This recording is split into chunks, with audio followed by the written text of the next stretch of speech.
Okay,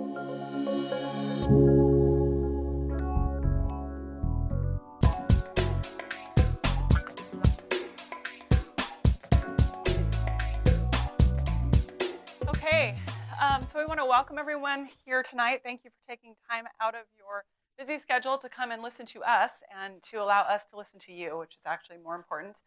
My name is Jennifer Hughes. I'm the County Planning Director. This is Martha Fritzie. She's the project manager for the county's short-term rental regulation project. We are, I think some of you heard, streaming this live for Facebook, so that's why we're all mic'd up. When you ask questions or make comments, either we'll have to repeat back what you say, or we do have a handheld mic if you're comfortable using that. That way the audio will pick you up as well. I'm just going to offer kind of an introduction to the project, and then I'll be turning it over to Martha, and I will be taking notes. So our goal is to capture the sense of what you have to say, and we will be reporting that back out to our Board of County Commissioners in June. So first of all, why are we doing this? I think we've had some people ask that question. The answer to that is, at its most basic level, because it's on our work program. Well, why is it on our work program? Because the Board of County Commissioners asked us to look at this issue because of feedback that they have been receiving from residents of the county who have concerns about the impacts of short-term rentals in their neighborhoods. That's the reason. On the flip side, there's also an issue in that the county's zoning code is silent on the issue of whether you can have a short-term rental.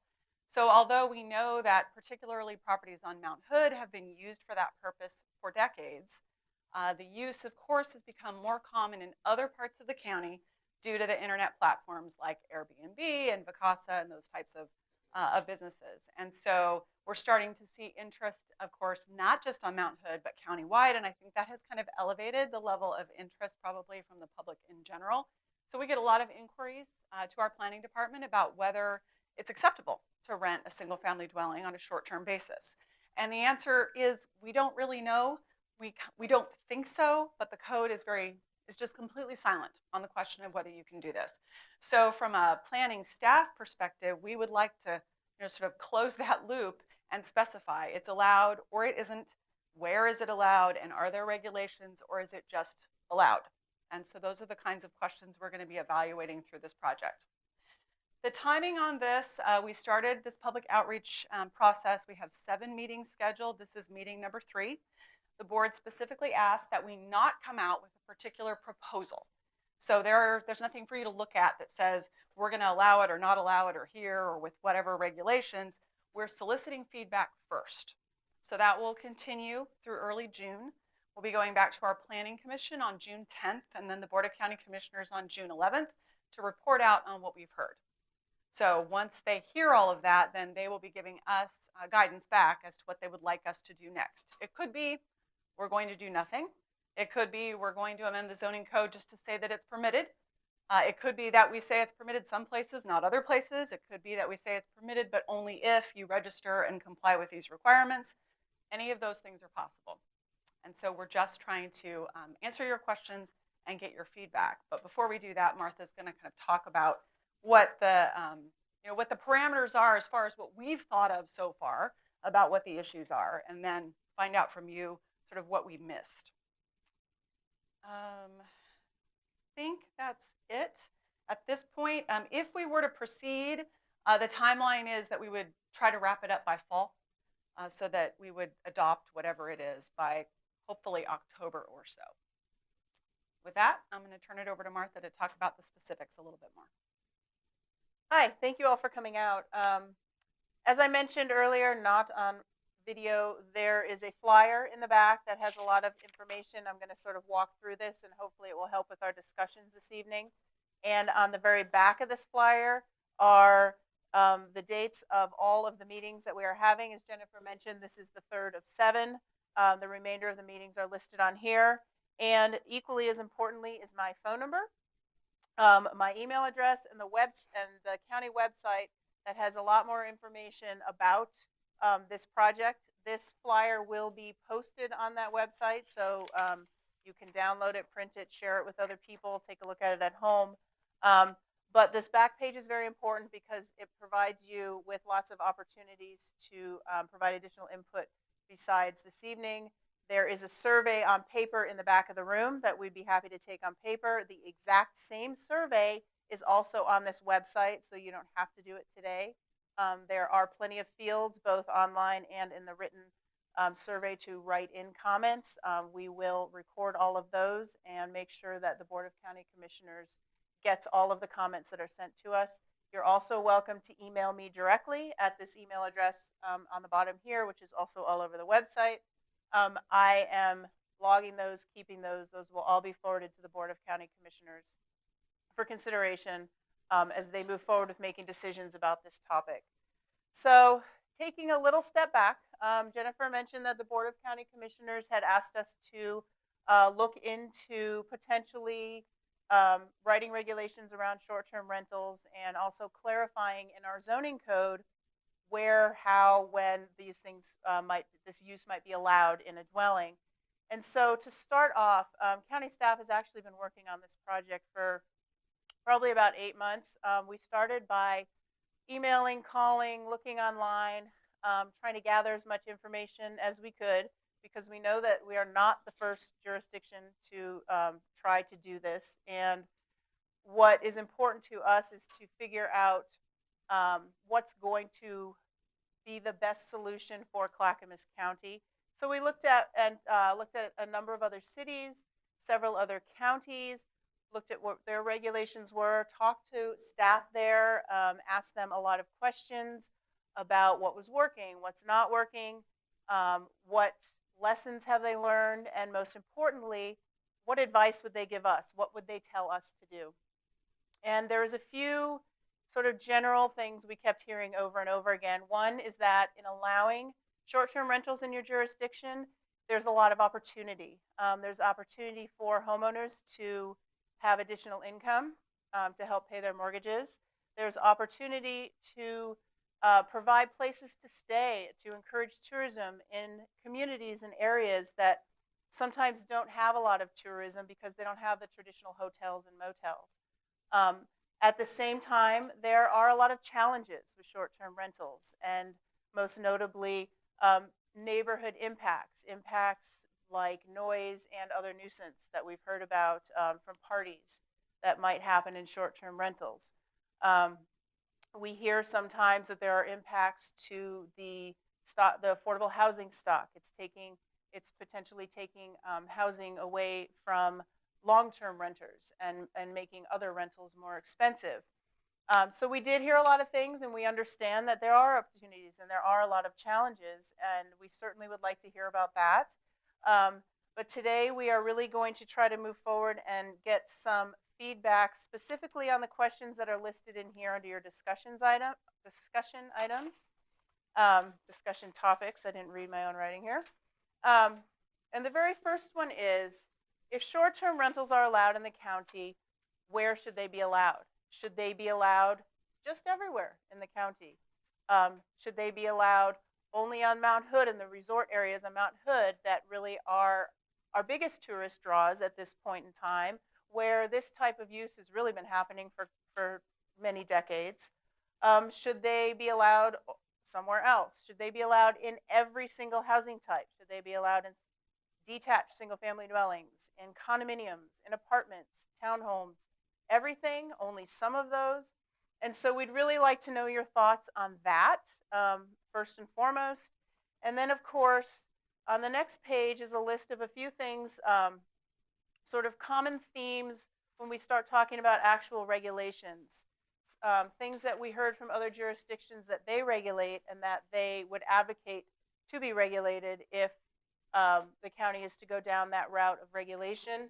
Things like garbage collection, ensuring that there is garbage collection at a property and covered garbage receptacles, a maximum occupancy to help ensure safety and reduce overcrowding of units that are rented out as short-term rentals. And typically the limits would be 2 or 3 people per bedroom. Sometimes it's a per bedroom number plus 1 or 2 extra because there's often sofa beds. I mean, some reasonable number. And we don't know what that number is. We'd like to hear what you think that number should be, if you think there should be a number. Some jurisdictions do regulate the maximum number of days a short-term rental can be rented out throughout the year. We have been cautioned that that can be difficult to enforce. And I think that one of the challenges that I didn't mention when we were talking about challenging is really the biggest one that we heard, this common theme. And it's a common theme that we've heard in all of the public meetings that we've gone to so far, is enforcement.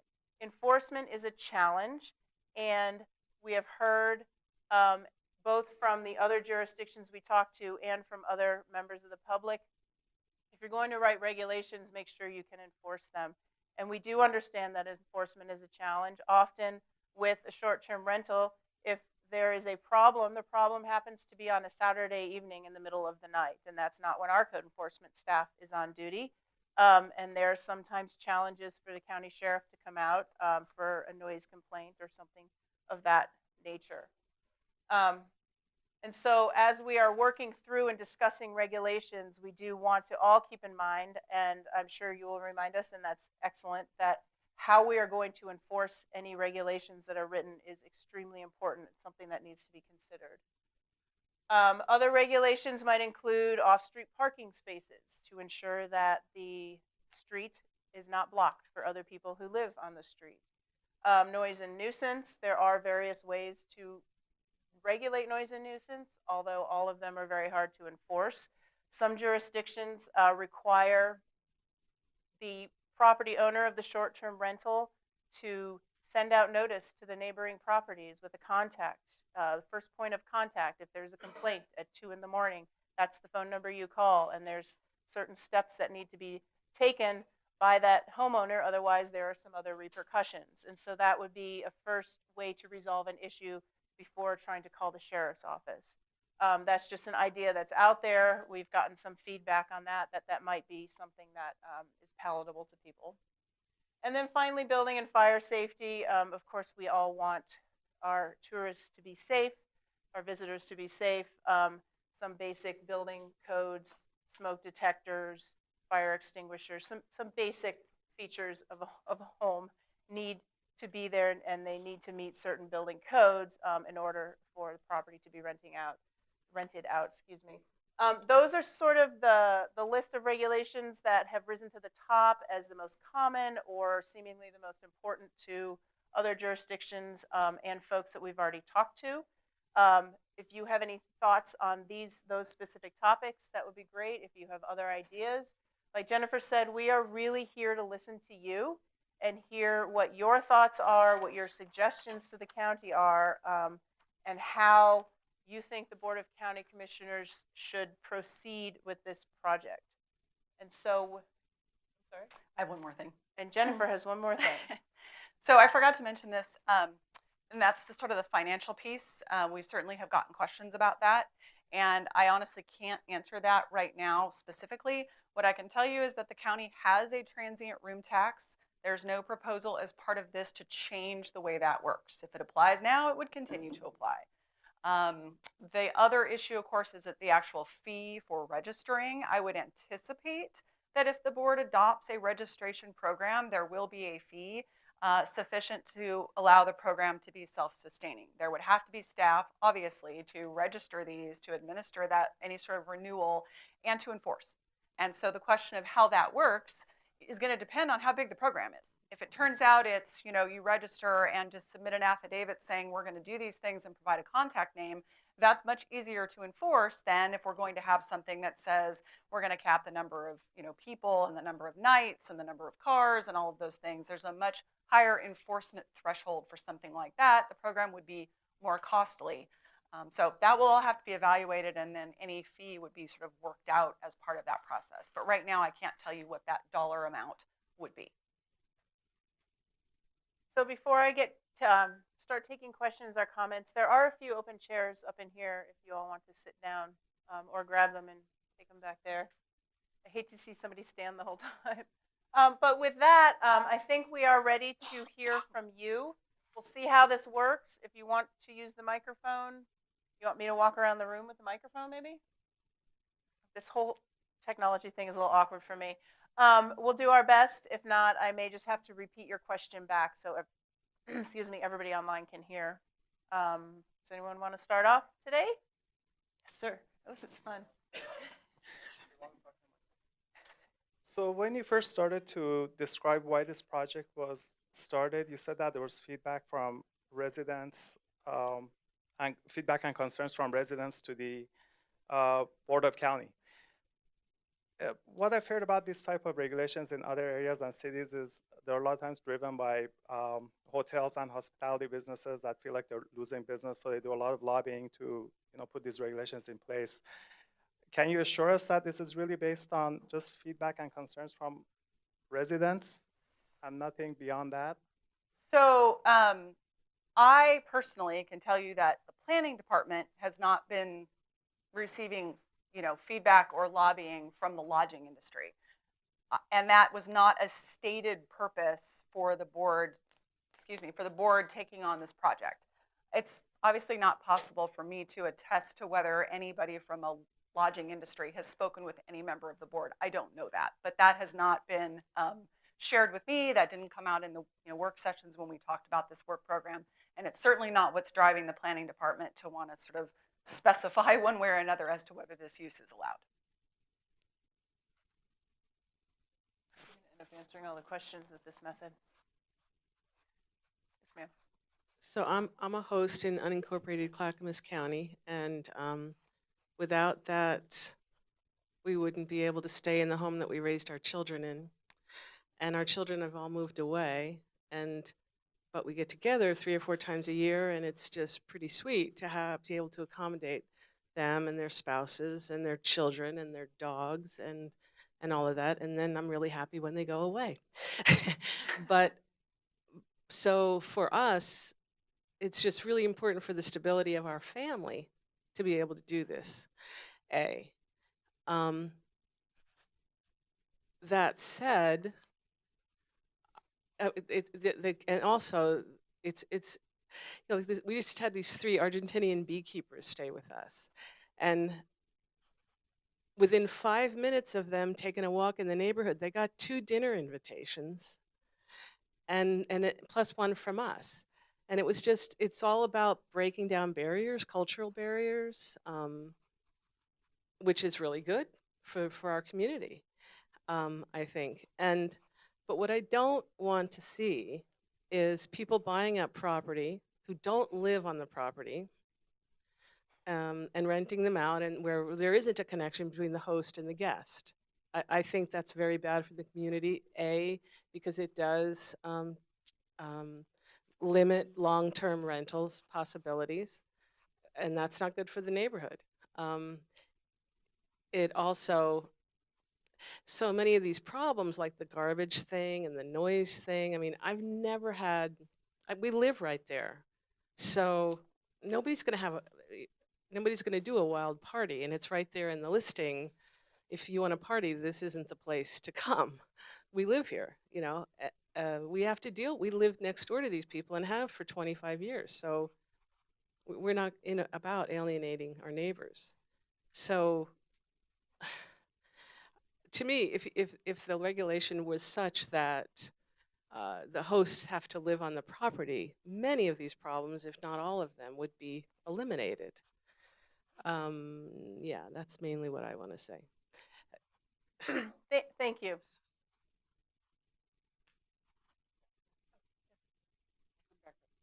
I just want to jump on what the gentleman said first. I would like to know what the impetus for this is, because is it hotel lobbying or this is a review-based, or at least Airbnb is review-based, and I feel so much safer. I'm a single mom. Really would prefer not to be forced with the new laws with SB 608 that have gone through. With the way that they're forcing long-term rentals, it kind of freaks me out. I'd rather have a short-term rental that I read the review. I see, oh my gosh, Leslie was lovely. Leslie has 10 reviews. She's wonderful. She's coming by herself. She's here for business. She reads my reviews, which causes me to keep my property in tip-top shape. So I am responsible as a host to have a very nice home that is presentable, it's clean.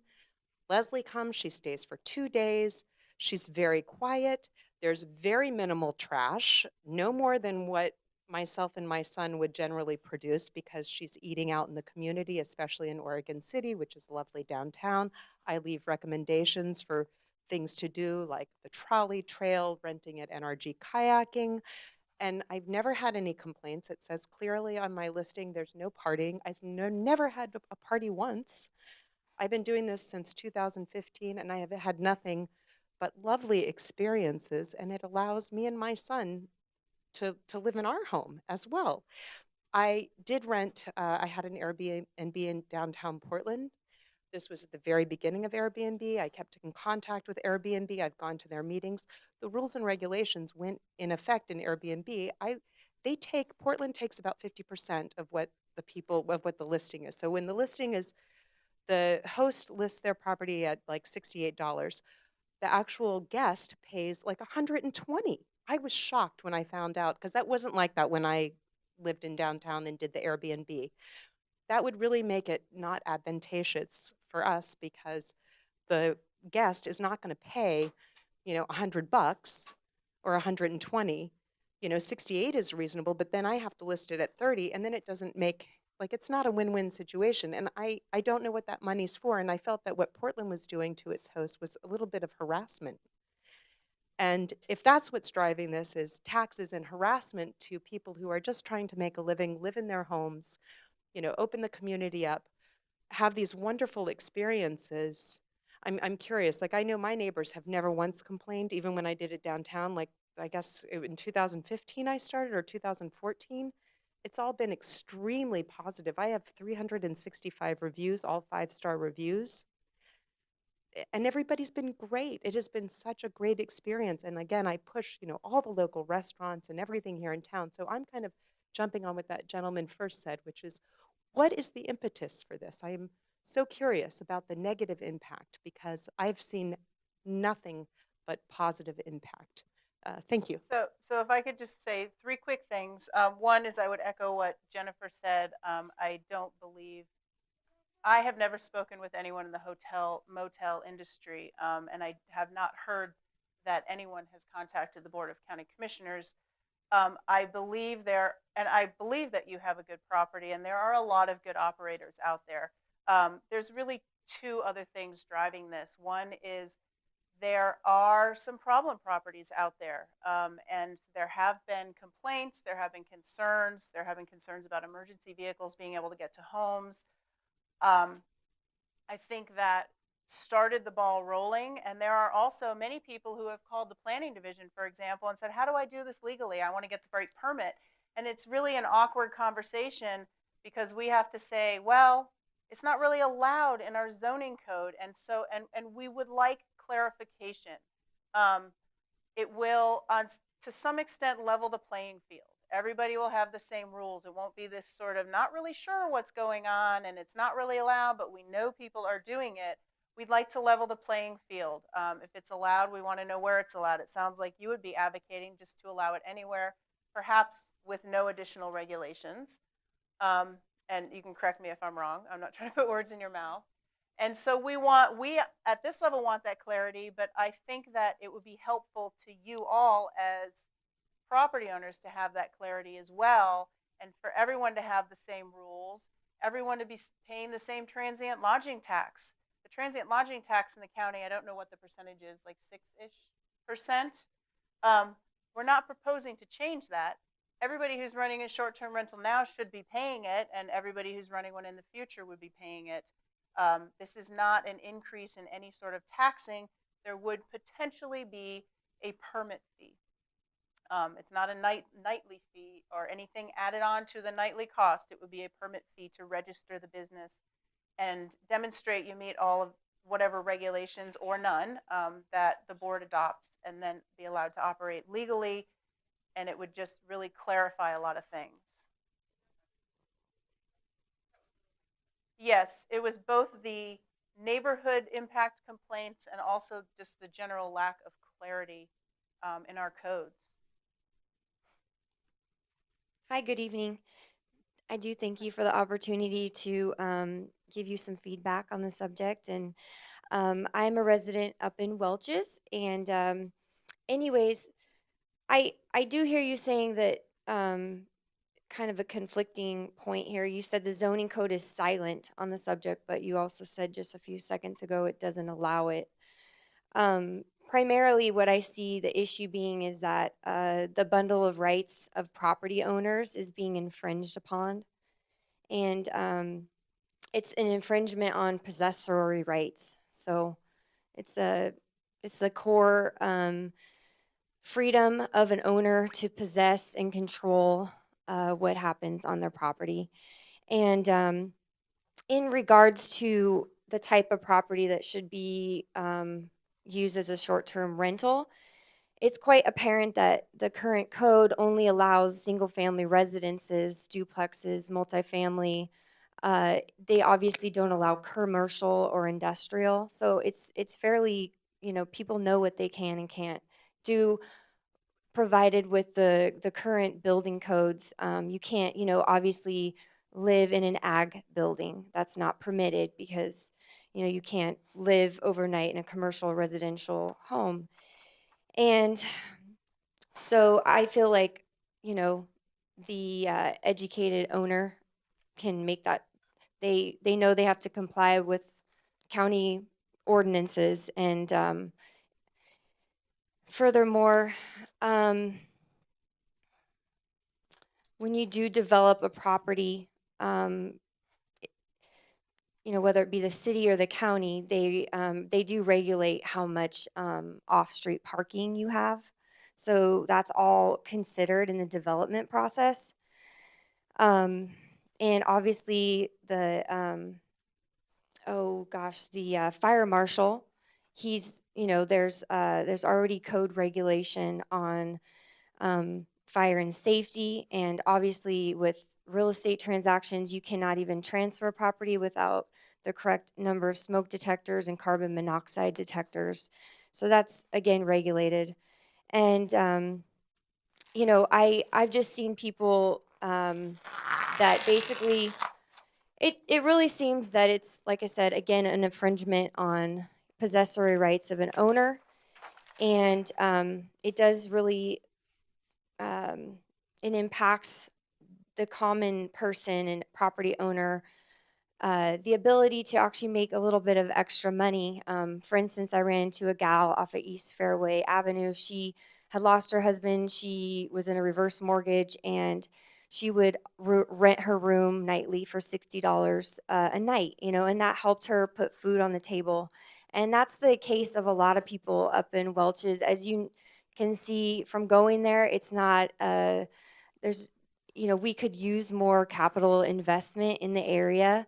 And by further restricting short-term rentals and that capacity, that will just deplete the amount of investment that people want to put in the community, because it's highly regulated. It'll be more regulated.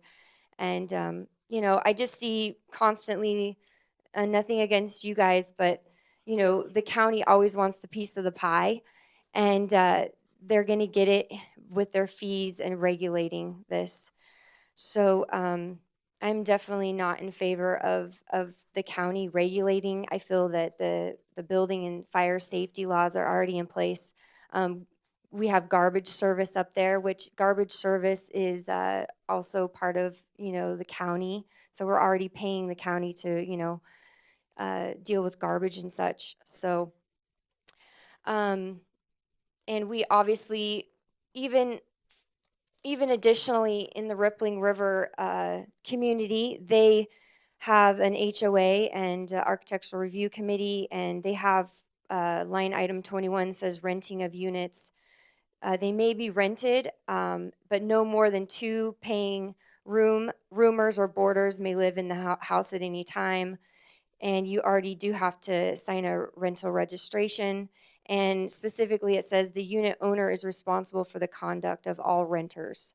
So it's very clear that the property owner is responsible. And it seems like it's an overstep, and like I said, an infringement on possessory ownership rights. Thank you.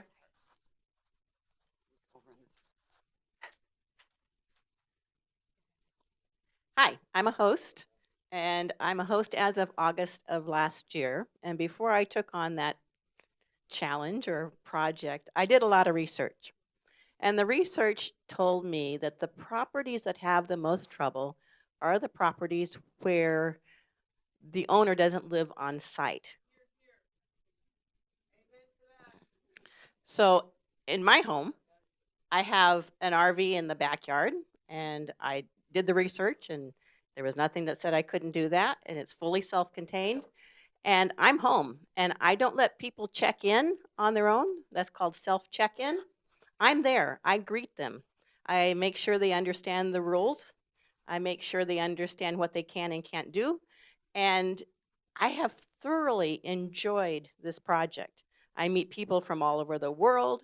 I bring people into Clackamas County that spend their money in the restaurants and the other touristy type attractions. For me, it works. My neighbors, I live in a fairly dense neighborhood. My neighbors are well aware of what I'm doing. They have no complaints. I'm there in case noise becomes a problem. The only people allowed on my property are registered guests, and that's a maximum of 3. Usually it's 1 or 2. And my insurance only covers registered guests. And so I don't let them bring their friends over and hoop and holler and build fires in the parking lot or whatever. All our parking is off street. So I think in some situations, it's very appropriate and good for the community and the county. In other situations where someone buys a condo or a home with the purpose of using it as a short-term rental, I don't think that's a great idea. There's no one there. And I'm also an Airbnb guest. I've traveled around and stayed in other people's Airbnb lodgings, and I can tell pretty quickly which ones the neighbors don't like, because there's no one overseeing or even care what I'm doing on that property when I'm there.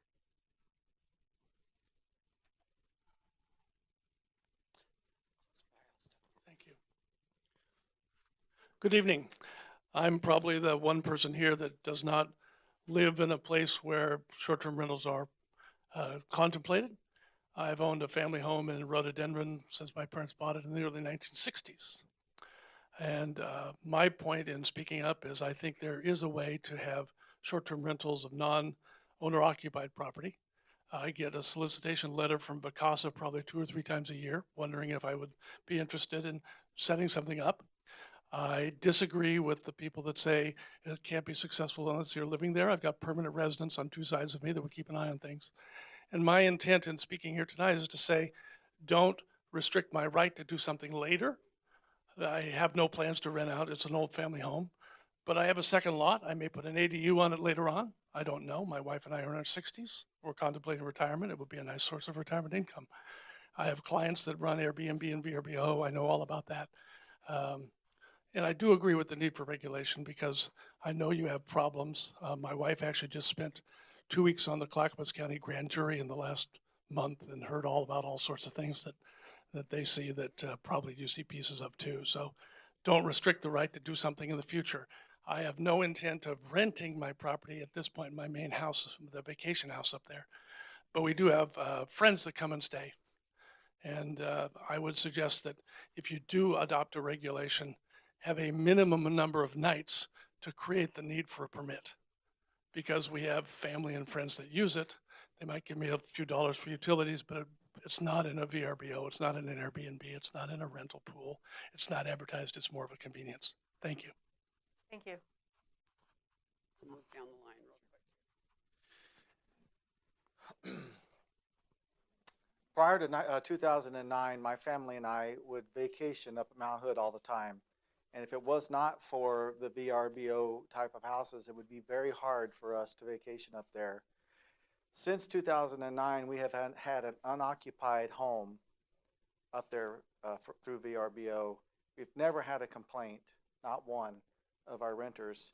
And like someone over here said before, people are able to go on there and do reviews of the people who rent. So you have the ability to say no to those people, and they sign a contract and you can take a deposit. However, I will say this. having a family and being in those rentals, I understand the need for safety. I have long-term rentals, and I can tell you the long-term renters can be just as reckless as the short-term rentals. So to offer this, I will say this is a way of trying to help regulate this. I rent to low-income housing, so the housing authority will come in and do an initial inspection of the home. So if we're going to regulate this and we have to pull permits, my suggestion would be like a permit that the new owner would pull, and that cost would be something where they would send somebody out to initially check smoke detectors, maybe a I don't know, fire extinguisher, and at the time say, hey, you know what? This parking you can only have 2 vehicles in this area, and put that on the permit that you give to the person, and they display it on site. So if there's ever a complaint, then you can pop in there and say, hey, you can't have 2 cars, you got 3, you're going to get fined if you don't regulate this. Something along those lines, because it's got to be safe, but I wouldn't want to be burdened with all of the possible rules that you could possibly come up with. And obviously the county can't regulate it, all these rules. So to keep the cost down, a 1 permit, get a permit for 3 years for 1 cost and have an inspection, and maybe 3 years down the road renew it or something like that. But that would be my suggestion for possible regulations. Thank you. Back to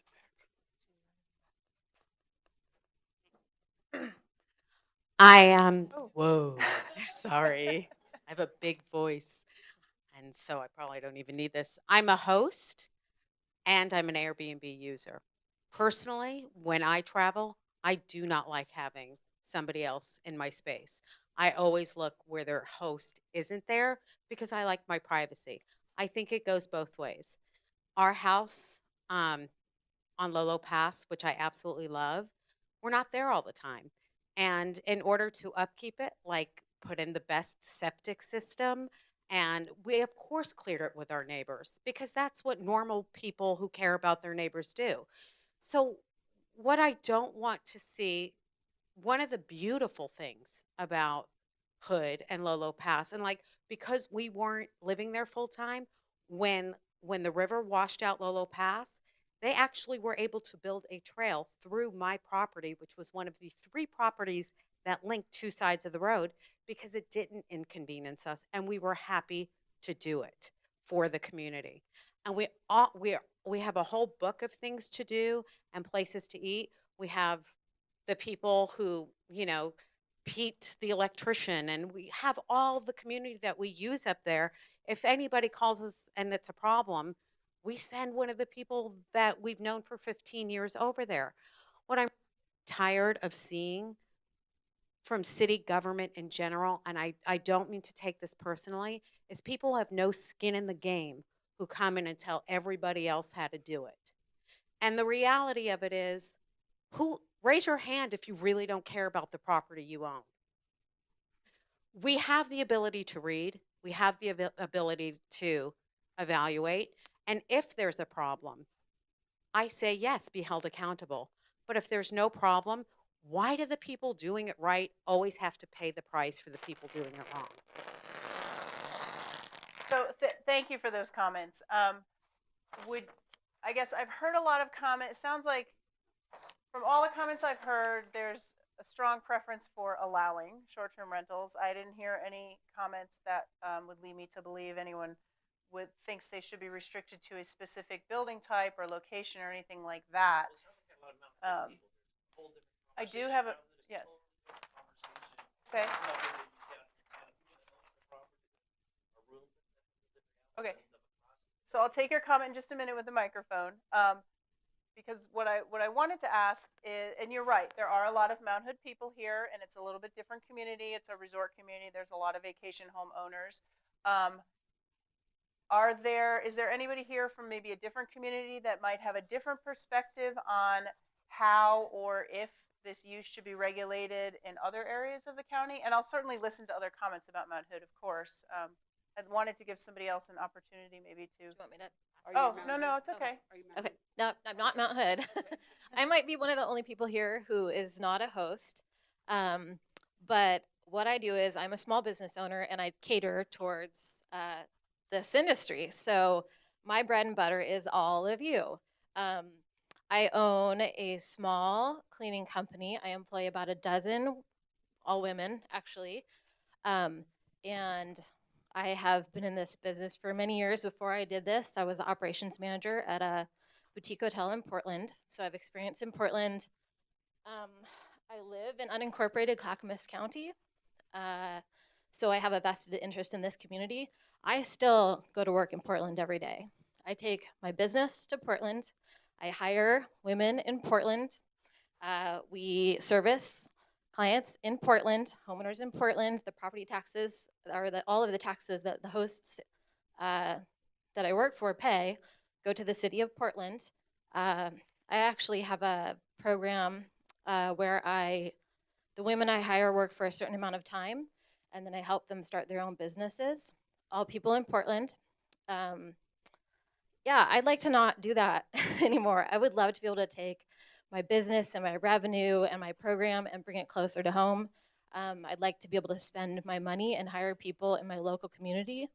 I'm definitely aware of the problems that renters in Portland face. I worked in houses that are fully permitted, people who are following all the rules.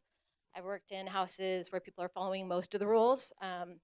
I just raised my hand after this woman back here spoke because to piggyback on what she's saying, I feel like the finger is being pointed in the wrong direction towards these individual hosts.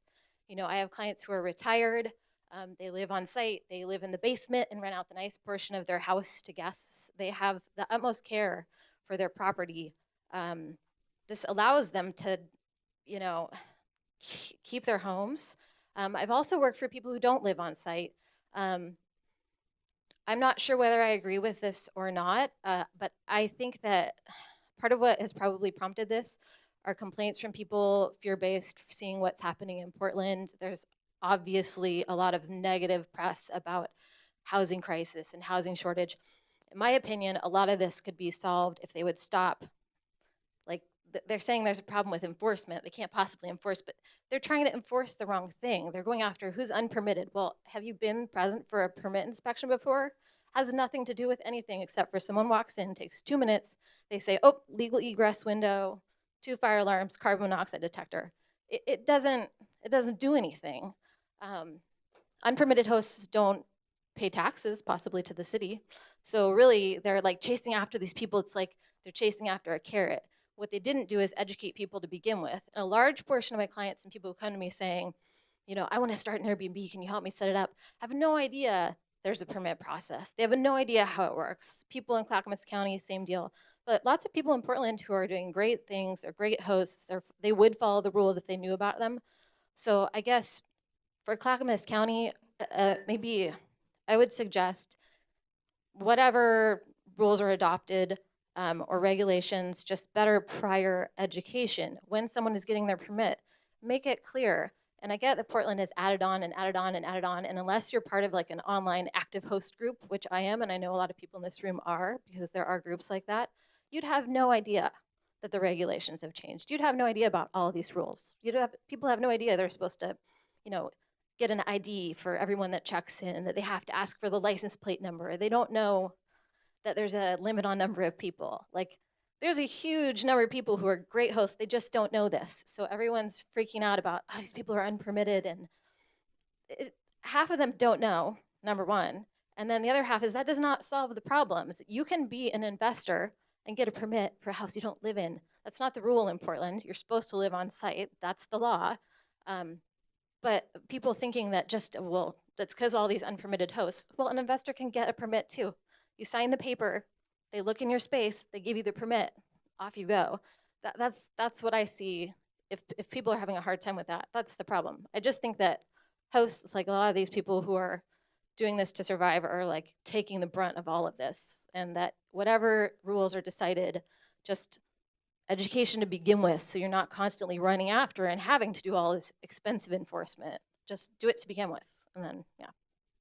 Thank you. We have heard the comment about education in other venues and have definitely taken note of that. Thank you. First of all, I wanted to thank you. My name's Nancy Scott. I've been a host here for 6.5 years, Airbnb superhost. And 6 years ago, when I called the county, I was referred to getting a conditional use permit for a homestay bed and breakfast. And I did that. I went through that whole process. Not cheap, but I'm happy to do that. And I'm happy to pay my transient, the taxes that go with that. Just quickly, I'm a founding member of Host to Host, which has been mentioned. We've got a couple members here. We're a nonprofit trade association. Our interest is excellence in hosting, and we encourage our hosts to comply with local regs and be permitted, do everything we can. And it's not the excellent hosts that are being reported. And by the way, and I'm going to I'm sorry, don't have my notes well organized, but FYI, 50% of people who join Airbnb as hosts drop out within the first year. So those of us who are here for the long haul are good hosts, and good hosts are good neighbors.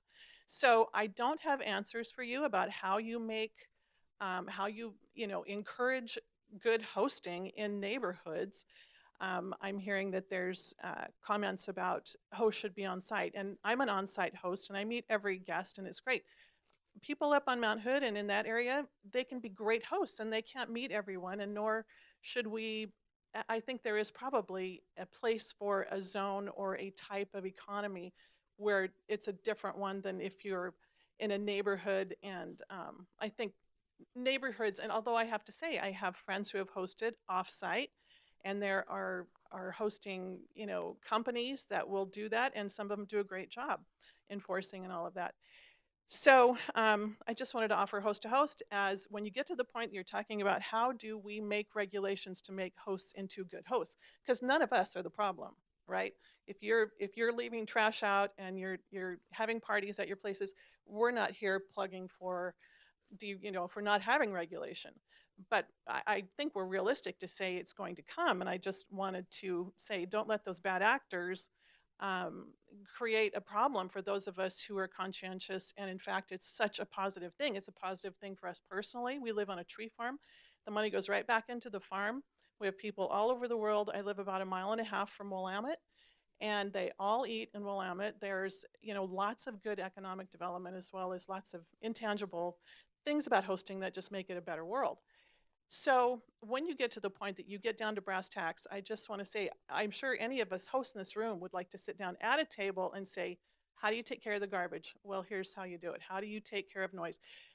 We have a lot to say, and those of us who are experienced hosts know about this stuff, and we know how to be good neighbors. So again, I just wanted to thank you for being systematic about this. I don't believe this has been the case in other jurisdictions. So anyway, thank you. Thank you. And there will be other opportunities when and if regulations are drafted. There will be other opportunities to respond to the specifics that are being proposed. And so before we go to the next question, I was handed this question from Facebook Live. This is Paul Gademski, and I feel like Jimmy Fallon or something. Would there be a difference in the unincorporated area inside versus outside the Portland urban boundary zone? And I think that's a really good question. And one thing that we didn't mention at the very beginning of this presentation is that anything that we're talking about, any potential regulations, would only apply to the unincorporated county areas. The cities, the incorporated areas in the county, have their own rules, their own zoning codes, their own regulations. And this seems to be a question also about urban unincorporated areas versus rural unincorporated areas. And I guess that's something that we would certainly consider if we heard a lot of feedback from the public that there should be different regulations inside and outside the urban growth boundary. At this point in time, we haven't really heard anyone address those specific geographic locations. And so I guess the answer to Paul would be there could be, if that's the route we decide to go down, but at this point in time, we're looking at the entire unincorporated area as a whole. So thank you, Paul. Okay, go ahead. Okay, I guess I'm next. My name's Carol Burke. I own All Seasons Vacation Rentals up on Mount Hood.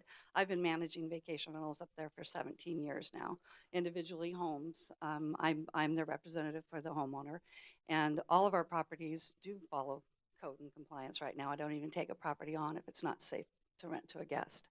So all of our properties are well maintained. There's never no trash.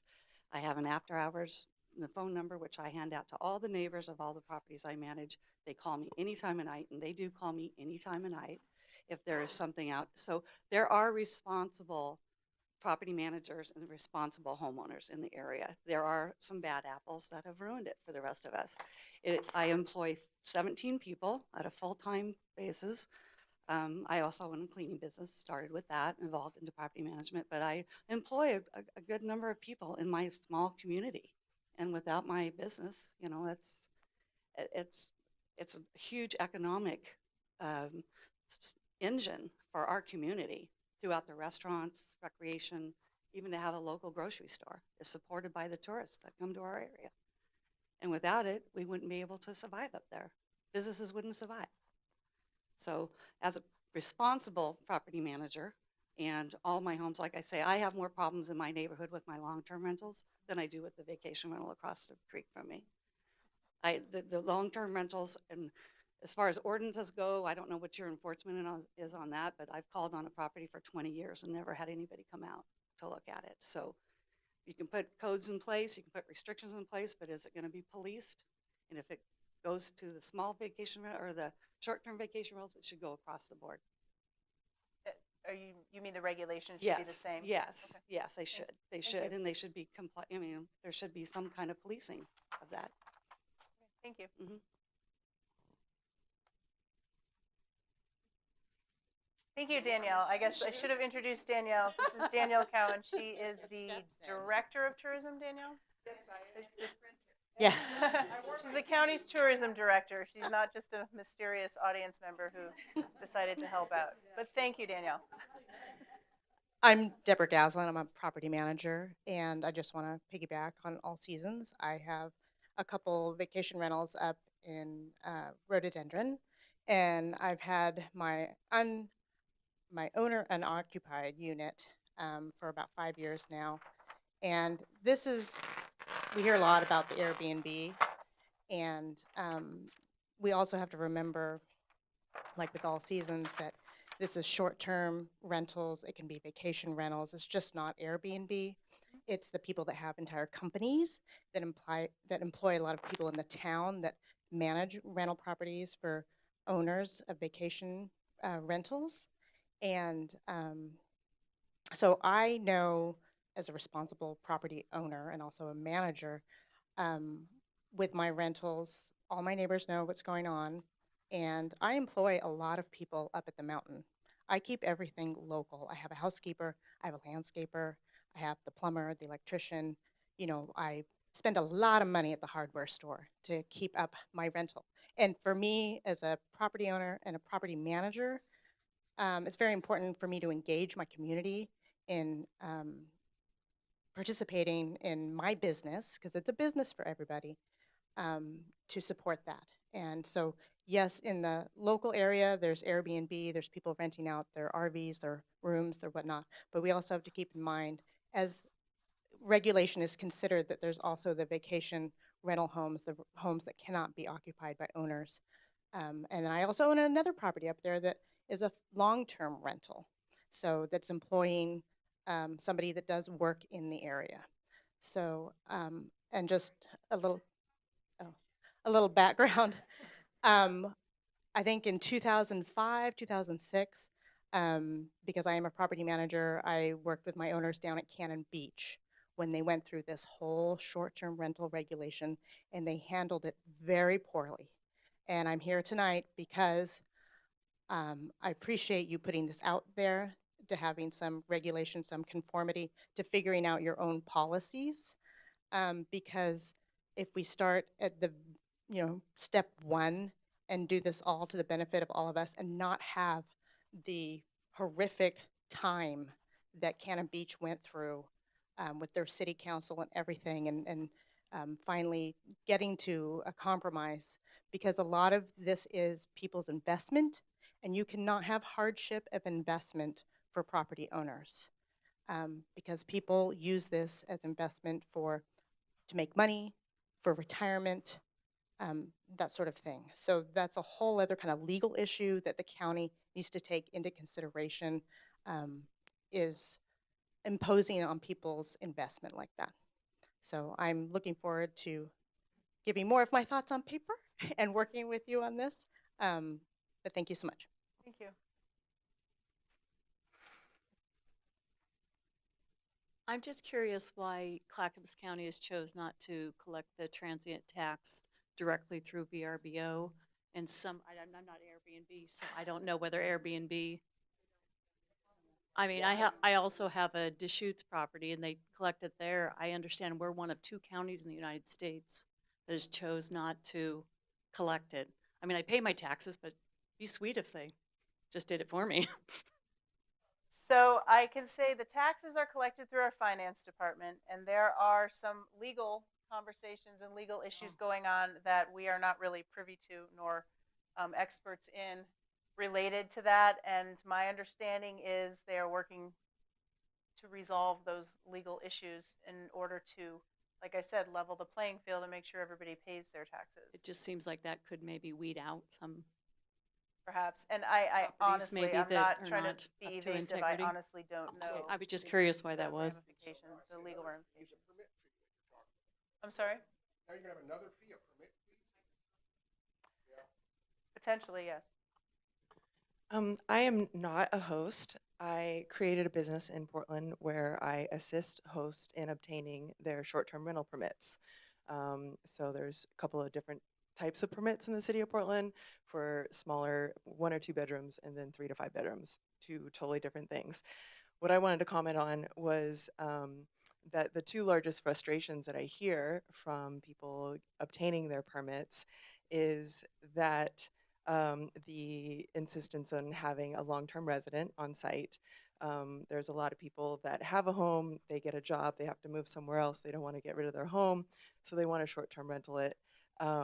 But they're wondering why they have to have a long-term resident there for short-term when they don't have to have that for, like the owner doesn't have to live there for a long-term rent situation, but they have to live there for a short-term rent situation. So that's very frustrating to people. The other thing that you mentioned is being able to regulate or enforce whatever you decide the regulations are. That a lot of people that do get their permits, they just feel like it's a joke because in Portland there's no enforcement, or that things are just out of hand with enforcement, or they take all the steps that they can do to be in compliance, but then the ball is dropped somewhere down the road, and they're like, why did I even bother doing this? So I really appreciate that you are taking a look at that and having concerns in that you can actually enforce whatever the regulations are, because it just gets to this point that it just doesn't seem fair and it creates a lot of animosity. So. Thank you. Cameron? Cameron? Thank you. Go ahead. Hi. Sorry. So I am a Portland resident, and I rent out through Airbnb a room on our property. And a couple of years ago, I'm also an Airbnb user. And a couple of years ago, my family and I have 3 children who are 5, 7, and 9. And we stayed in a house that we fell in love with in Rhododendron. And then 6 months later, it came on the market. And it was amazing, but we could never afford it. And it stayed open for several months. And we eventually realized, at the price it finally came down to, if we could rent this out, this could be our family's home. I mean, we couldn't live there right now. The kids are in school. But at these ages, this is the time to build these family memories together. So with the thought that this could be both our family dream home and we could get enough income to pay off the mortgage, or not even pay it off, but help with the mortgage. We're not even breaking even, but it's close. Then it could be something that we could really grow into together as a family and create memories together as a family. I am understanding that people have issues with noise and with garbage and with all those things. I'm a super host. I live 45 minutes, an hour away. I have my email and phone number everywhere. I've never had a complaint on any of my rentals ever, either of them. But I also respect my neighbors, and I am happy to have, I don't feel like it needs to be through the county, but I'm happy to have, of course, garbage picked up. I mean, that seems like a given. Or if we need to have a quiet hours, that's fine. but it would be an extreme hardship for us if we were no longer allowed to rent our place. We would not be able to keep it. And it would also, I think, be very hard to sell our place if we couldn't rent it, if the people who bought it couldn't rent it. Because I know we wouldn't have bought it. It was available for a very long time. So it wasn't a housing shortage sort of situation if it couldn't be rented. So I think that it needs to be thought of not just as the impact on each individual, but the potential impact it could have on the housing market in general, especially in communities where there is no housing shortage. No need to run, Daniel. Good exercise. Thank you. I'm from Government Camp. We have a 30-unit condo building up there, the one that burned down that's almost rebuilt. And we'll be moving back in the next few months. We have a lot of owners that rent their own through, a lot of them through VRBO. We do have some that have property managers, but I wanted to make the comment that we would not want to see a regulation to say you must have a property manager only to have a short-term rental, because Vacasa up there gets more complaints than anybody in the whole mountain. They have large rentals with lots of cars, lots of people, lots of parties, lots of noise, and nobody from Vacasa is available to address it usually. So they're one of the largest property managers. Kudos to Carol, she does a really good job. But Vacasa sends us notices twice a month to all the residents up there. So it's not necessarily advantageous to have a property manager required. And we also have huge amounts of money that Government Camp sends as a tax base down to the county, and we get almost no services in return. So if we need enforcement, if we've got a noisy situation, if we've got a party that's out of control, our building is 3 stories high. Sometimes we get kids at spring break throwing shopping carts off the 3rd floor. It's, you know, we try to control that ourselves, but there are times we need some help with enforcement from county agencies, and it's just not available. You call the sheriff and they say, is somebody shooting or bleeding? Otherwise, you know, we might see it tomorrow. So when we get enormous property tax revenues that come to the county and they all stay down here, and they don't come back to Welch's and they don't come back to Government Camp, and we don't have the services, you know, we're not real interested in paying a whole bunch more when we know already that there won't be enforcement because there's nobody to call on. Thank you. Hi, I'm not a host yet, but I came because we are looking at doing it, but I don't live in Mount Hood, so I hope I can talk. But it sounds like there are a lot of different needs in different areas. And if you had a vacation kind of touristy area like in Mount Hood, you would have one set of regulations. And then if you lived in a neighborhood like I do, you might have another set. And I think that, like many people have said, the people who are problems aren't at this meeting. And that's true in many areas of life. So we just have to do the best we can. And so it's going to probably be some balance of rules, regulations, permits. I'd hope to have those be pretty minimal, but it's the neighborliness in my neighborhood that would make it work in my neighborhood. And I think that if you have non-owner occupied units, then you have to have a different kind of solution. So that's what I think. Thank you. Hi, again. Hello. So we've chatted a couple times, but I thought I would tell you why we got our first short-term rental. We have 8 children. We do foster care. I've been doing it for 19 years. We cannot take foster kids all the time to hotels or even on vacations because we have special needs kids who don't travel well unless it's something that it's very familiar. So we needed a place that could be something different and yet something familiar at the same time, and actually make memories outside of our house. Couldn't do that in our own home, obviously, because it gets boring for our other kids. So we found a place that we could go, but we couldn't afford 2 mortgages and me stay at home with my special needs kids. So we rented it out. And then I found out that I was really good at it and actually got to be something besides a stay-at-home mom for kids with really high needs. And then I was able to buy a second one, and now we may actually be able to put some of our children through college. And it is opened up, but we are really good at what we do. But if for some reason regulations are put in that may, you know, like if you limit the amount of people and our loft isn't considered a bedroom, and then we're limited to 2 people, or the fact my husband drives the 45 minutes to pick up garbage, or, you know, just not letting us have all the input on some of these regulations or the permitting stuff, which I do appreciate all these meetings that I attend every one. You know, but we are not on host, you know, we don't live at our places because again, they're 45 minutes from our home, but we make memories for people who can't do the traditional things like stay at a hotel, because not every family is typical. Not every family can stay in a hotel. Some people have large families like we do, and not everybody can fit into typical places and need different kinds of places. And so short-term rentals can give people those. And if you start to limit them, then there goes a lot of tourism for lots of different areas. It's just other ideas. Thank you. Someone who hasn't, yeah. Go over this stuff.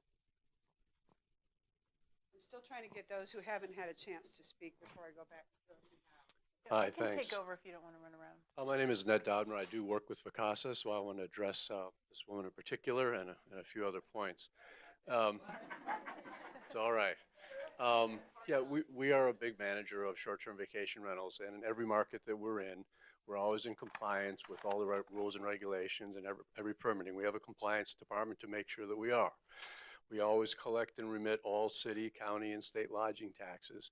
And, you know, we have people answering the phones 24/7, and we have local managers who will respond if there is a complaint. Now, we also don't restrict owner usage for their friends and family. And I will tell you that, as somebody mentioned before, long-term tenants cause far more difficulties in neighborhoods and in rental homes. I work with a lot of owners, and they'll tell you that long-term tenants and owners can be more disruptive. I've had homes in the mountains, and I can tell you some of my neighbors that live there are some of the most obnoxious people I've ever met. And so, for instance, if you're saying Vacasa has a lot of party problems, I'm not going to say that it never happens, but I'm going to tell you, we are not in the business of hosting party houses. I don't think anybody is. It's not in the best interest. Can it happen occasionally? Sure. We have a rental agreement that they must review and approve that says, take care of the home, no noise from 10 p.m. to 8 a.m., no parties. We screen people, we do credit checks, we vet people. If there's anything that looks wonky, they don't rent the house. Now, if you have an owner who's got, you know, a kid who gets used to the family's house and they decide to throw a party and they also rent the house, you can say, oh, that's a Vacasa party problem. No, that's an owner with a kid problem, okay? So that kind of thing can happen as well. In fact, if we have a home that has any recurring noise issues, we have noise aware devices that we can put in the home, and we will, that measure sound decibels. And they recently did a study of long-term tenants and long-term owners versus short-term, and guess what? Long-term tenants and renters were noisier 4 nights out of 7 than short-term renters were. So there's a perception that short-term rentals have this negative impact on neighborhoods and communities and property values, and it's just not true. So, you know, I think that there's a reasonable right to regulations from a standpoint. One of the problems with the rise of Airbnb, it's been both good and bad news for the short-term vacation rental. The challenge is that in 15 minutes, whether you're in compliance, whether you have smoke detectors, whether your HOA permits it or not, you can be up and slinging it on Airbnb. In Portland right now, there are thousands of people who are not in compliance, and the city only does anything upon complaint. So having some reasonable regulations for safety, for guests, for the neighbors, we're certainly not opposed to that. All right. So who hasn't spoken that would like to have an opportunity? Right behind him, I think that hasn't spoken yet. I was curious what the intent is with the geographic boundaries and isolating it to Mount Hood, it seems like inside of the city of Portland and Milwaukee and Oregon City, they have permits and that sort of thing set up. So unincorporated Clackamas County, through all of its reaches, like why is it being considered differently on Mount Hood versus, say, somewhere in Clackamas down here? Well, no, that's a good question, and it was just an idea that was put out there. Some other jurisdictions that have more resort areas, Bend, for example, has the Mount Bachelor Village, which was really built, designed, and run around tourism and transient lodging, short-term rentals, hotels, motels, whatever that looks like. And they have different regulations because they understand that that's really what that community is intended to be. And so in looking at these regulations, we looked at Mount Hood and said, okay, well, we know that at least half of the property owners up there are not living up there. And it is our resort area. It is our primary tourist attractor, I believe. And so maybe it's appropriate to look at that differently than, say, the neighborhoods in the urban area, around Oak Grove and Jennings Lodge and outside of Milwaukee and Gladstone. I mean, maybe they just are different, and maybe they're not. It was just an idea to throw out there for discussion. We sometimes hear different complaints and concerns from more suburban type neighborhoods than we hear from folks who have vacation rentals up on Mount Hood. And I expect as we go to different areas of the county, we're going to hear some different perspectives. That's really the reason. It's not, nothing is said and done. It was just something to throw out there to get feedback on. Well, it would just seem like all the suburban areas that you're referring to actually do have a city mechanism to deal with that, right? Well, not all of the suburban areas are inside of city limits, and so those that are inside of city limits may through the city, but there are actually pretty sizable areas that are unincorporated still. The Clackamas area, even though everyone says it's Clackamas and has its own zip code, is actually not a city. That's unincorporated county. Jennings Lodge, Oak Grove, those areas in between both sides of McLaughlin and in between Milwaukee and Gladstone, those are unincorporated. And so it would apply in those suburban areas. And some areas outside of like Oswego and West Lynn, River Grove, those are not inside the city yet. We would definitely oppose like a specific regulation for those. Like we have we're host. I'm having a hard time hearing you. I'm sorry. We're host inside of Clackamas, essentially, and we actually started doing it because our neighbor encouraged us to do it because she was doing it, and both of us live on site at our properties, and we watch them and haven't really had any issues. And it seems like kind of an arbitrary line to draw inside of where it's okay on Mount Hood, but not okay inside of Clackamas proper or anything. Well, and that's a fair comment. Thank you. We are looking for feedback like that. All right, is there anybody who, oh, I see you, Thelma. Still looking for people who want to comment that have not had an opportunity yet. I am not an owner and don't intend to be an owner of any, I'm not renting out anything, but I have used a lot of services. Many years ago, a friend and I went to England, Ireland, and Scotland, and we made no reservations ahead of time when we went there.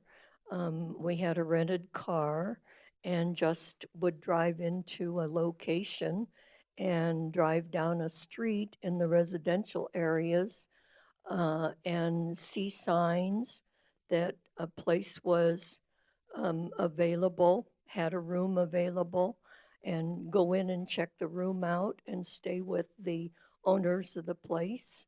And I did ask when we did this if there were any rules and regulations that they had to follow. Most of these people were elderly people like myself who children had moved away and they had a spare room in their house.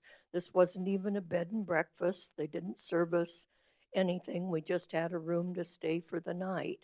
I heard you say that you've checked into other cities and things like that. Have you checked into other countries? Because those countries have been doing this kind of thing for years and years and years and years. And having no regulations except somebody who wants to do that. One of the experiences we had over there was when we couldn't find a place in a town and ended up having to stay in a hotel. And that was not by choice. We didn't choose to stay in a hotel, but we had great experiences in staying with these people. One elderly couple that we stayed with were going out the evening that we were staying there to their granddaughter's Scottish bagpipe performance and asked us if we wanted to go along. So when you do these kinds of things, you get novel experiences. And I just think that it's it's something that should be looked into, how they do it over there without having all these regulations. It's the regulations that I'm against, totally against. And I'm a resident in Elk Grove, so I will be at the Jennings Lodge meeting and hear what the people there have to say. It won't be filled with Mount Hood people and stuff like that. But I do think that might there be. are other, yeah, right. There are other ways of doing this. Rather than have all these regulations, you may have to go to a complaint situation that you look into. And you have your current regulations that set up what can be and can't be, and maybe you just need to modify some of those to go to a complaint situation. So in other words, modify the enforcement end rather than the front regulation end? Okay.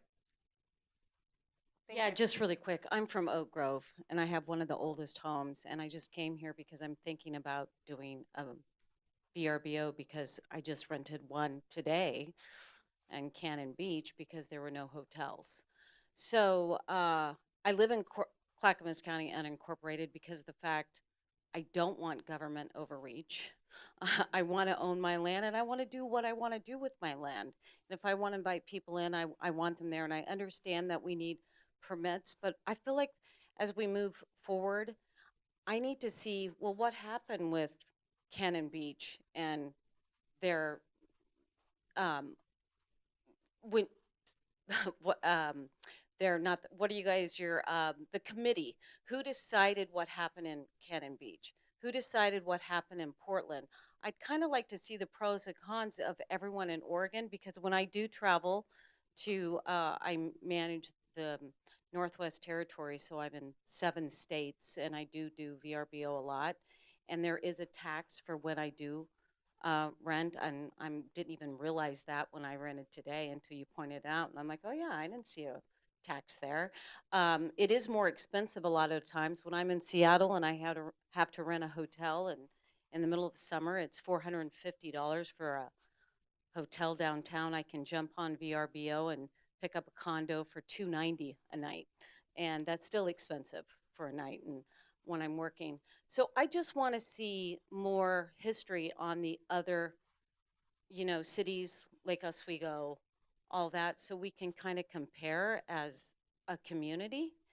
Does that happen? Because that would be great. Does that happen? So we have a lot of that information, and we have given some of it to the board, and we will certainly, as we move forward and talk with the Board of County Commissioners more about this, provide more of that information. I own a property up on Mount Hood, and it's not owner occupied. It pays for my schooling. So there's all individual stories. So that's mine in very short.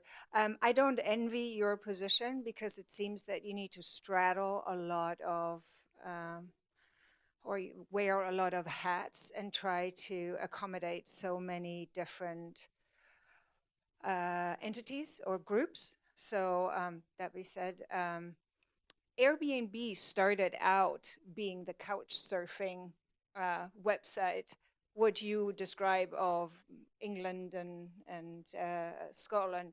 So I think it only over the recent time kind of turned into this accommodating homeowners when they're completely away, or investors, because that's how my mortgage company looks at me. It's not that it's, wanting to have family memories and all of this. They're looking at, it's an investment property. You're getting different mortgage rates. Everything is different, regulated. So it's, yeah, that's another. There's so many comments I wanted to make, so I'm going to run out. I don't want to be this running on a speaker, but said I really appreciate it. It'd be nice if you could look, if there is differences, if you could look at regulating different different groups and needs of the areas, if they're distinct enough, because I'm always very wary that we are sharing everybody with the same comb, I think is the analogy. That's I just ran out of my other thought. Yeah, it's done. Thank you. Too much writing. Anybody else who has not had an opportunity to speak yet? Oh. I'm an Airbnb host for the last 4.5 years, and we are in farming community in high value farmland. And it, for one, helps us to be able to afford to live in high value farmland. I'll just say that. But beyond that, it gives people an opportunity for a farm stay. And in our area, agritourism is so popular. People come to the Willamette Valley to experience a little piece of what we can sometimes take for granted, this beautiful place that we live. I know you said you have one on a tree farm. People love to be there. It would be just disappointing if it became regulated to the point where it wasn't available to do for whatever reason. So that's the only caution that I'd give. If it's a permit process, we'll do a permit process. If it's a managing way to do complaints, if there are fees, if there are complaints, which we never would get. Our neighborhood, which I say neighborhood, but it's everybody has something like 20 acres. Everybody loves the fact that we have an Airbnb because it's a place to dump their family when they come into town. So like we're so heavily supported in our community outside of Wilsonville, just to give you an idea, because it's another unincorporated area that we don't follow the rules of Wilsonville. So just from a farm stay, we're a unique little spot, and I would hate for that to be regulated to the point that it just wasn't available. We would live if we didn't have it, but it adds something to our property. Thank you. And there's a gentleman right up here, Danielle. My name is Gary. I've been a super host, Mount Hood.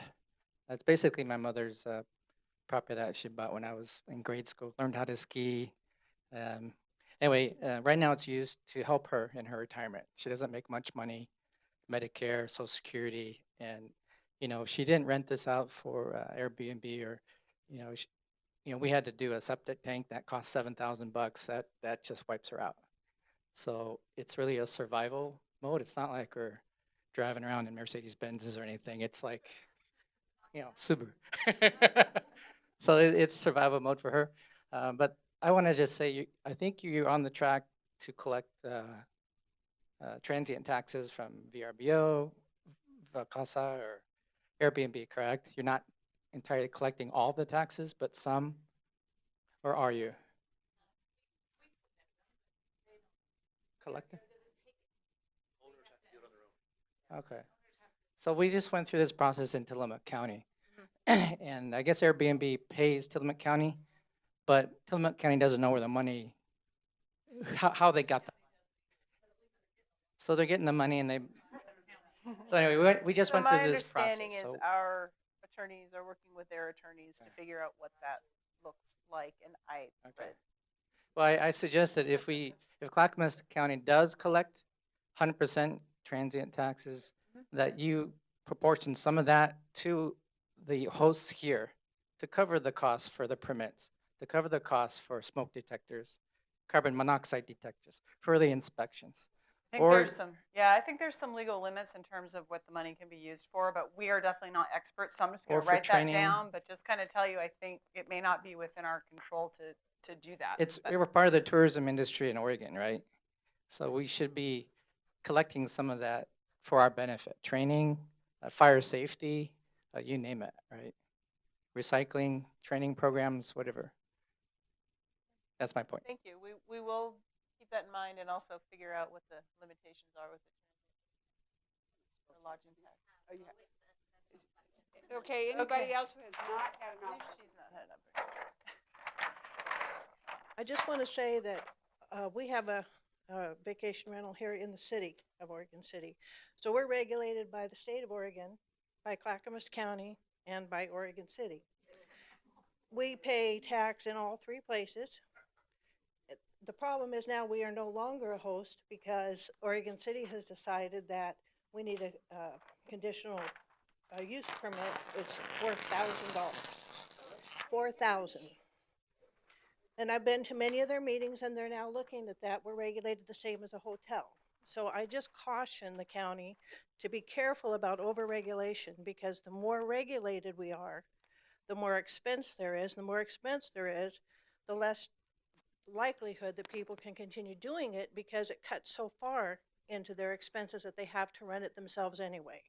So I would just caution that we see what regulations we really need, what regulations are already in place through the state of Oregon, and it just seems like there's just so much information that is different, and we're being regulated by all these different industries, but none of them work together, so the regulations are separate in each one, and it makes it very difficult.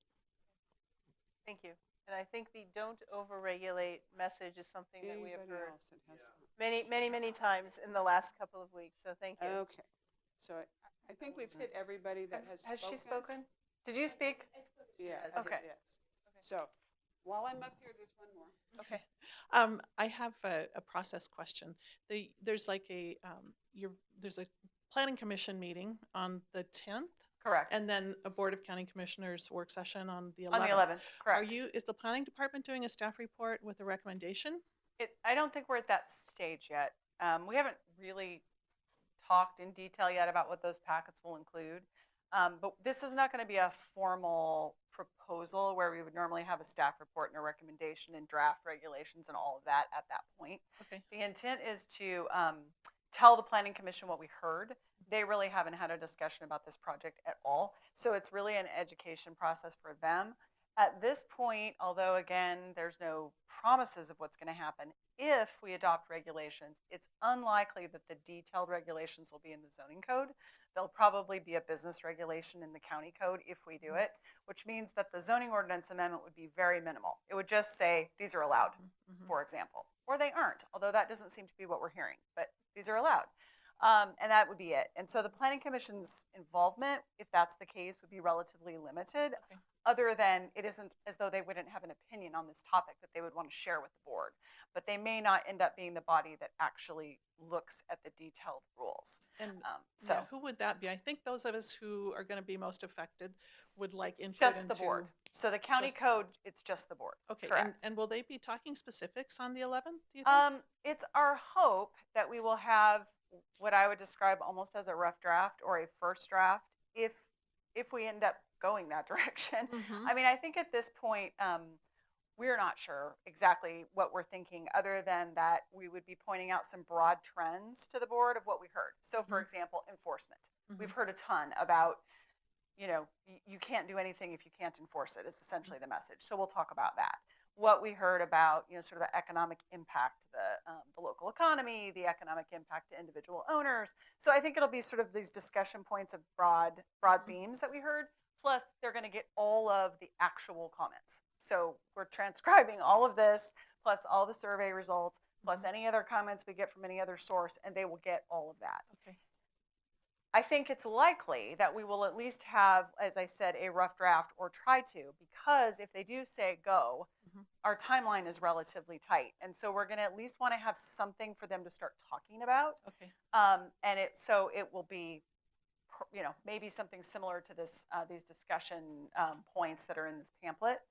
But then that's going to go through more than one iteration. And that would play out over a period of 2 to 3 months, I would say. So then ultimately, county code, there are 2 separate readings and there is a public hearing so people can come and testify. And so that's not happening in June. That would be later. Right. I appreciate that you're doing so much groundwork ahead of time. I know in Portland, a lot of hosts felt like there was a huge proposal made before there was a lot of public input. Right, yeah. So No, thank that's you not, for the board this. was very clear. Don't go out with a proposal. So there is nothing at the moment that's Right, a proposal. but there'll be a little something by the 11th. I think so, yeah. I think Okay. there'll have to be, sorry, by the 11th. And those of us who are on your mailing list will get a copy? We will let of you know that, when the materials link? are posted. So what happens is the packet that goes to the board comes out a week in advance. And then it gets posted, I think, so yeah, it'll be somewhere about a week beforehand. All right, thank you. There won't be another postcard. If you signed up for email, then communication in the future, the postcards are really expensive. So it will be an email, These are and specific yes, questions. and so you'll get notified when the packets are available for the Planning Commission and for the board. To clarify, the meeting on June 10th and June 11th, those are public, but they are not testimony. So they are work sessions. They are open. You can come and sit and listen, but the board will not be taking testimony at that point. Planning Commission won't be taking testimony. We're essentially going to try to get Planning Commission feedback to roll into all the other feedback to take it all to the board. So that's where we are at this point. So before we go on to the last few questions, we do need to wrap this up in the next 5 to 10 minutes. I think everybody has had a chance to speak at least once. If somebody has a few quick comments and or questions to finish up, we would be happy to take them, but we do need to be sort of wrapping things up here.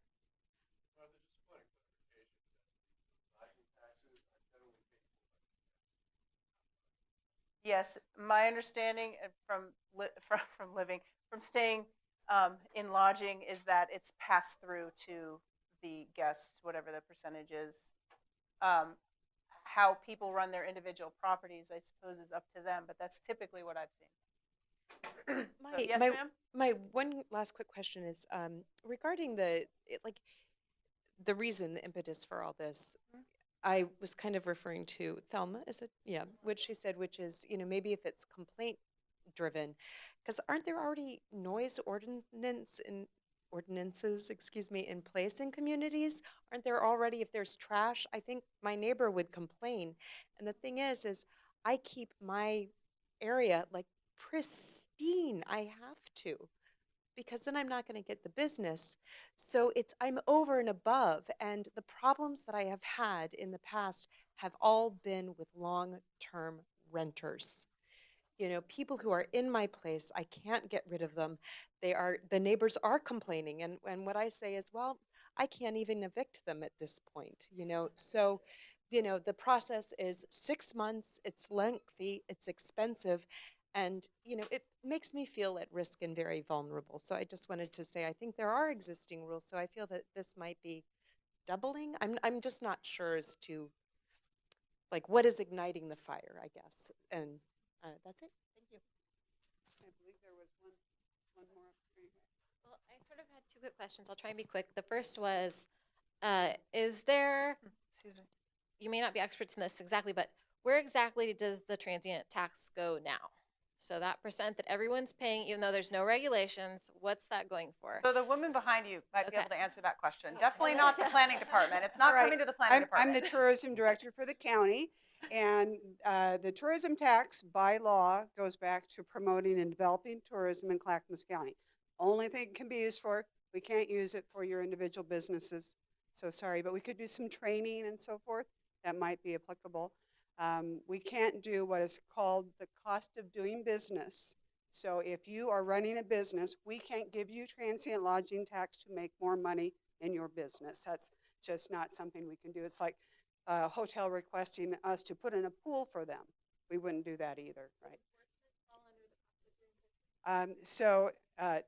No, not necessarily. The county has its own enforcement codes, which are different. The transient lodging tax only refers to the development and the promotion of tourism in the county. That's all the county code says. The problem here is that not those taxes, but there's many who don't pay those. And there are many property owners who do pay, and there's not a level playing field. So some people are doing it right, some people aren't. And so, and they don't know, or they're going through a host company like an Airbnb, and they assume it's getting paid, but it's not getting paid. So there's a lot of irregularities And it's not that everybody is paying because they aren't. And it's not that it's being used for things it shouldn't be because that would be illegal. So the taxes do go. And there is a state tax of 1.8%, which the state also is required to use for certain things. And if you're in a city, there may be a city tax that the city requires, which is totally regulated by that city. And the county has no say in that. The county has no say in the statewide lodging either.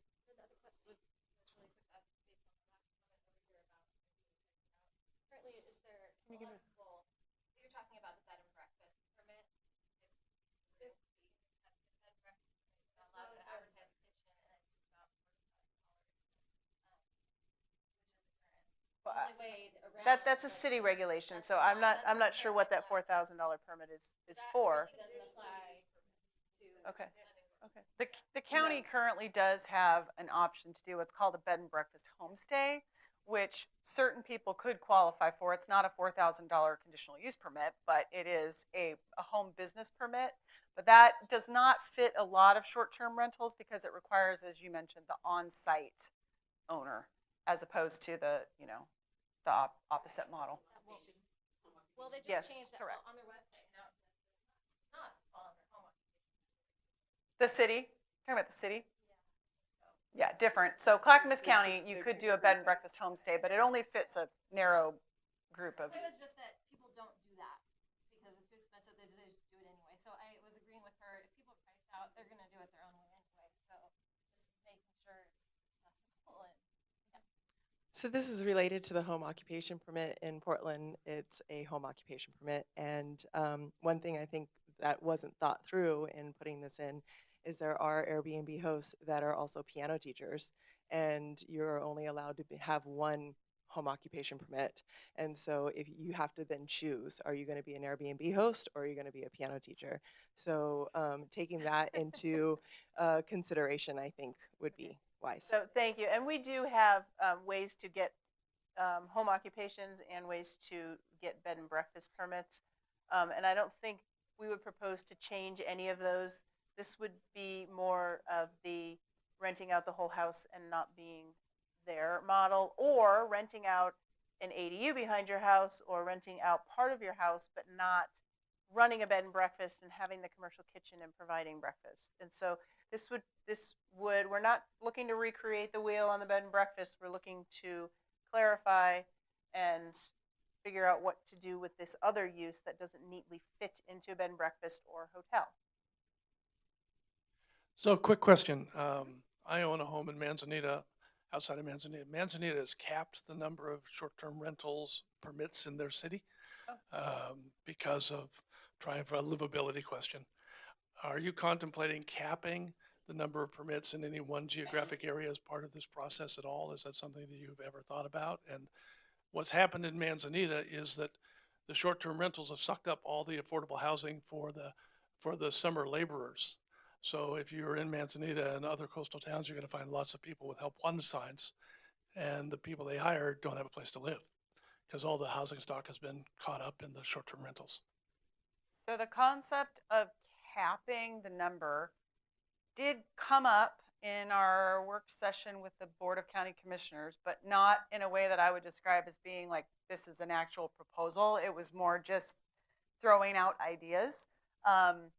And it came up, I think, specifically in the context of urban or suburban type neighborhoods, not necessarily on Mount Hood, but the idea, it would be for the reason you're talking about, that if you get sort of too many on a block, have you really changed the character of that neighborhood or created too many problems for that particular location?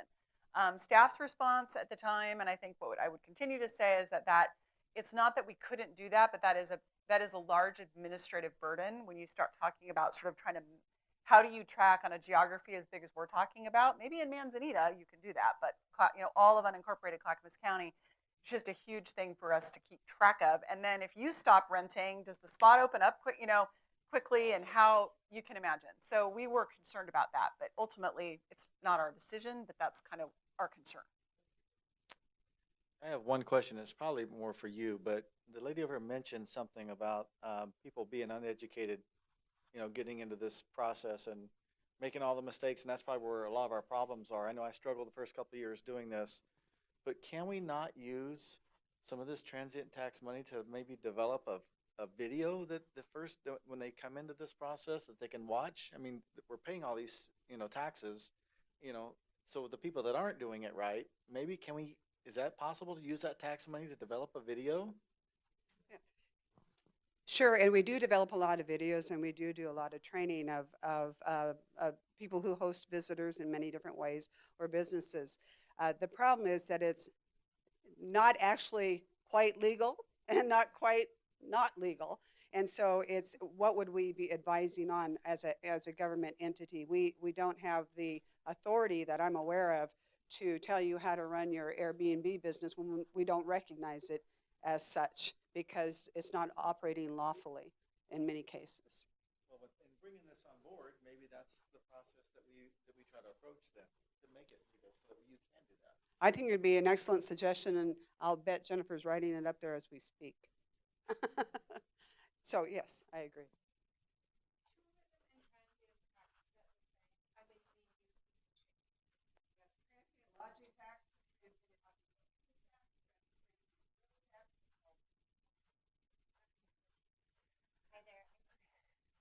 Pointing out something you guys probably already know, but the code enforcement department at Clackamas County unincorporated is very active. I know a lot of people, perhaps they have EFU zoned property and whatnot, and they may have anything aside from a tractor on it, like whether it be, in this scenario, it was an RV, and you're not allowed to actually have an RV on EFU property. So like I said, this is over regulation, and it's really an overstep of county regulators trying to squash out people's opportunity to actually make a little extra money. We don't have government pensions, so we have to have some kind of a retirement plan. And in regards to too many people on the block in Manzanita, well, as you know, free marketplace, if there's too many people, it's too crowded, people will go elsewhere. Let the free market do what it's best at. And it's definitely a double regulation. So I'm not in favor of any regulation in unincorporated Clackamas County, because there's already substantial police and fire. There's noise ordinances and whatnot. So it just, again, infringes on our possessory rights as property owners. Thank you. Could we maybe just it's like last comment question? Just very quick, like the room taxes go to the tourism development. If the permit fees, if there is a program that's developed here, the permit fees should not go into the general fund. They should go into services like enforcement, because they're in short supply. If they could supplement those, if we know where these permit fees go, and they don't just go into the general fund, I think that would make it a lot more palatable. Thank you. Yeah, and I think the thought going into this, if there is a permit fee, is that the permit fee would cover the administration of the program, which would include, administering, processing permits, and enforcement.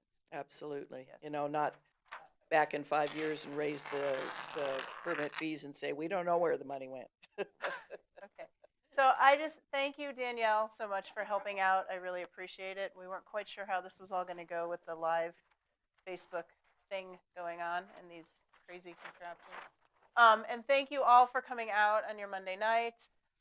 We really appreciate it. We really appreciate your feedback. I encourage you to fill out your surveys on paper or online. There's a box back there where you can leave them if you've completed them. I'm sorry? No, there's really no cutoff date, but if you want it to be considered in the compilation of information that we're giving to the Planning Commission and the board, then it would be middle of next week-ish. Yeah, we're gonna we're gonna continue to collect the survey information, at least through the board's meeting on the 11th. But it won't. If you want your input in there, we really do need to have it by the end of May, I would say, to be sure that they get it right up front with their first pack of information. That would be preferable.